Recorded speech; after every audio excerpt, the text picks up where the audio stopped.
COVID-19 gi laina sandorokliba mawong matau asigi genglaga Manipur laingak nang asinung chilpung mari makai tabada cabinet mifam pangthokadauri cabinet mifam asinumit taraga marini total lockdown Manipur da chathanaba warep lauraba yai haina Shuraga sajaba ikhudi karam hengani Inaw shingshina karam na thakani onthok na suton khridako laraba khoigi mapokse Sakra lebsina hoziki di chengwa lurage midangina kamdauba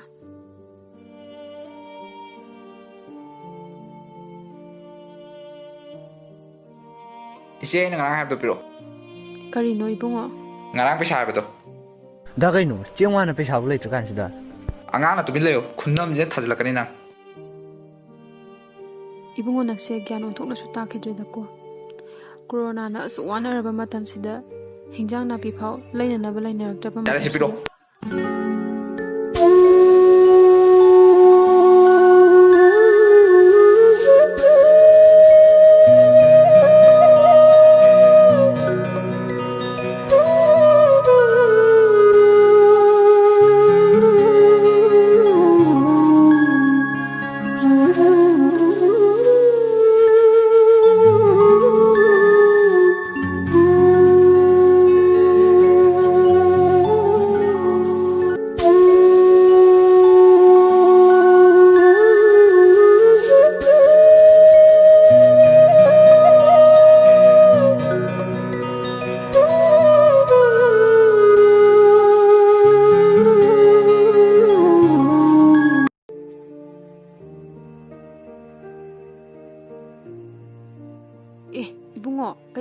Kaidaroge ibungo kaidaroge yengase. Kashi tawdi.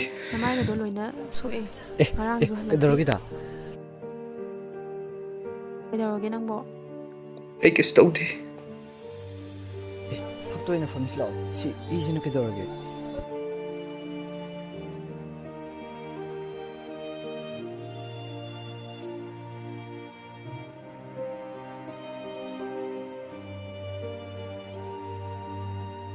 From Tonslo, isang dito kasi. Kaidaroge nangbo. Kashi tawdi ise police na purak pani. Ise ai ham lanjari ai matung manang tor. Adu ise ai chaki tang di chaki. Chengwana na ba paisa di ngarang nang na puraga chatkradudi. Che, ade imungdam ta changgi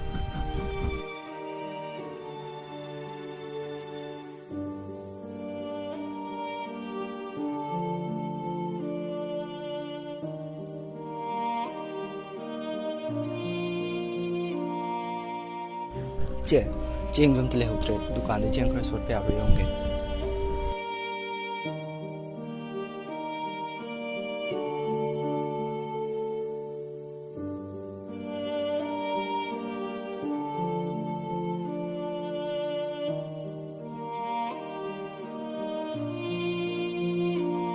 Che, dukan thong lo re dom sa ye cheng khra le bron da hongge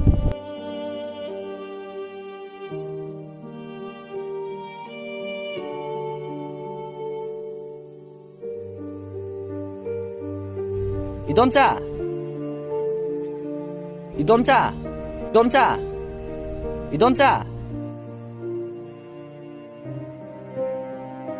Hello, am ta payo ko. Kaino, ako'y magalay di cheng kalay di chako salam.